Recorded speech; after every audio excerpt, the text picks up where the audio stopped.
Lielākā daļa pacientu, uzzinot par gaidāmu mugurkaula operāciju, pirmo izjūt bailes, vai nezaudēšu kustību vai jušanu kājās. Tāpēc mūsdienu mugurkaula ķirurģija vairs nav iedomājama arī bez intraoperatīvās neiromonitorēšanas tehnoloģijas, kas operācijas laikā reāli laikā sargā nervu sistēmu un ļauj ārstam novērst bojājumu vēl pirms tas notiek. Viens no mugurkaula ķirurģijas, drošas mugurkaula ķirurģijas uzdevumiem ir nodrošināt, lai arī pēc operācijas visu nervu funkciju būtu pēc iespējas perfekta. Protams, mēs operācijas laikā pacientam nevaram pateikt, vai jūs jūtat kājas īkšķi, lūdzu pakustiniet pēdas, tas nav iespējams vispārējās anestēzijas laikā. Bet tam ir alternatīva, un tā alternatīva ir intraoperatīvā neiromonitorēšana.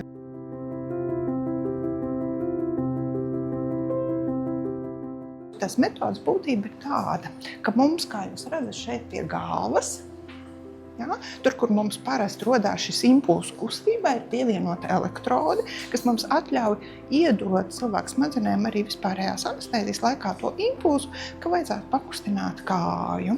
Tas impulss tīri kā elektriskais impulss iet cauri galvas smadzenēm, cauri muguras smadzenēm pa nerviem. Šajā gadījumā jūs redzat šeit monitorēšanu pievienot kājai, bet tas ir iespējams arī rokai.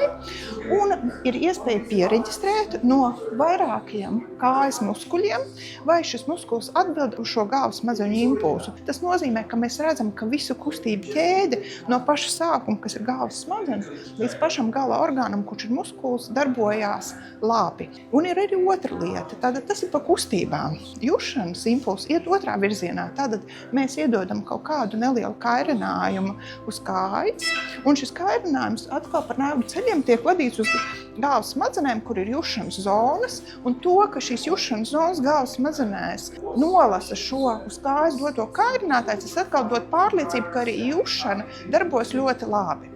Tad jūs redzat, ka ir ļoti daudz vadiņu, ir ļoti daudz monitorēšanas zonas, un es varu arī parādīt, šeit mēs esam atsevišķi pielīmējuši tās muskuļus mēs monitorējam ar šīm nelielajām adatiņām, kuras visas tiek ieliktas vispārējās anestēzijas laikā, un blakus elektrodiņš ir tas, kas ir tas impulsu devējs un nolasītājs no galvas smadzenēm, no galvas ādas. Ja?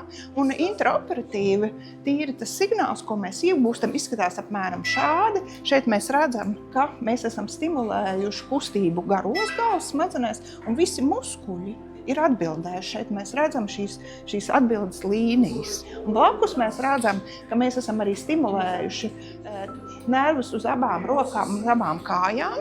Jā, tātad ir bijis jušanas impulss, un šis impulss bijis pārvadīts uz jušanas garozi, un jušanas garoze ir labi atbildējusi. Tātad arī ar jušanu viss ir kārtībā.